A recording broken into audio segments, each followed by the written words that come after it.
Growing up just on the east side of Chicago O'Hare International Airport, my father would occasionally drive me out there to watch airplanes. I was only 10 years old, and it was 1982. But there was a mysterious airplane that just sat there. It never moved. Its paint was faded, and it looked abandoned. When I asked my dad what it was, he said it was a de Havilland Comet 4C. I wondered how anyone could just abandon a giant jet airplane. Years later, I would find that this was Comet 4C, manufacturer number 06425. It first flew on March 12, 1959, and was delivered to Mexicana, registered XANAS. This footage, obtained by Edward Schelleran, shows XANAS being flown by famous de Havilland test pilot and World War II ace John Cunningham. This extremely rare footage is quite amazing, showing how the airplane looked in 1959. Mexicana flew the airplane from 1960 to 1970 on routes between Mexico City, Los Angeles, and Chicago.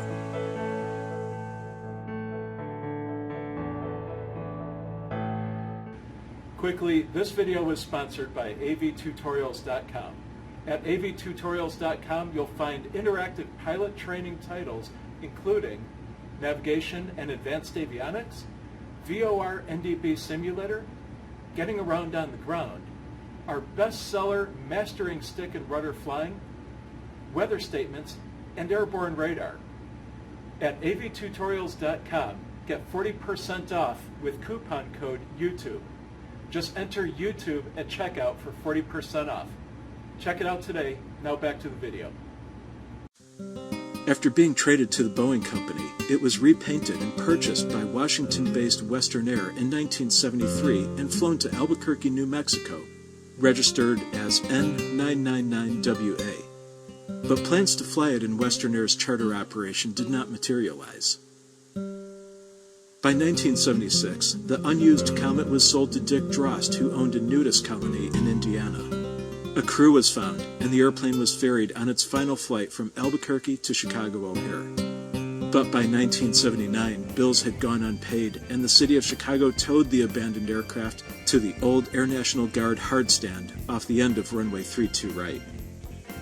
That's where this story starts. Now, at age 13, in 1985, I had been viewing this comet from the roadside for several years. I wanted to see it up close, but with no family contacts in the aviation industry, and no desire to scale barbed wire fences, I could only view the comet from the road. That was until I discovered that the Civil Air Patrol, or CAP, a youth organization which is the official auxiliary of the United States Air Force, held their weekly meetings at the old Black Alert hangars where the Comet was parked. That was it. I knew I needed to join the CAP to get near the Comet. It was a typical hot July night in 1985, and I'll never forget being cleared onto the airport property by Air National Guard personnel.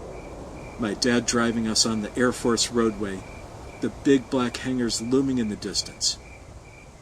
Then we turned the corner, around the hangar, and there it was. What an amazing sight. It was around 90 degrees outside.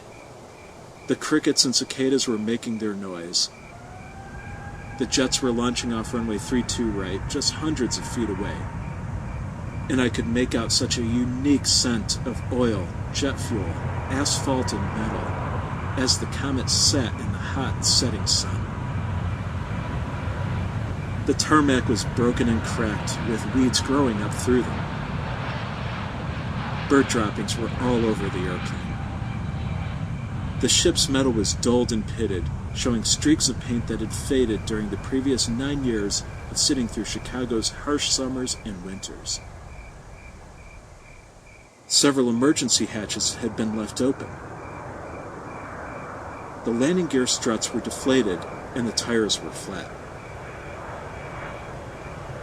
Areas of rust were present where steel fasteners were used on the wing and other structures. In some places, the aluminum skin was so badly corroded that one could press their thumb right through the metal. Walking around the derelict Comet was like walking into another world. What a beautiful machine, yet abandoned, uncared for, thrown away like yesterday's trash.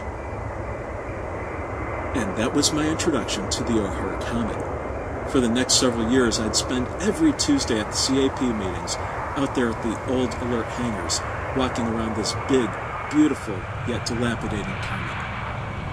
I wondered what would happen to it. The next video will explain all that. Thanks for watching.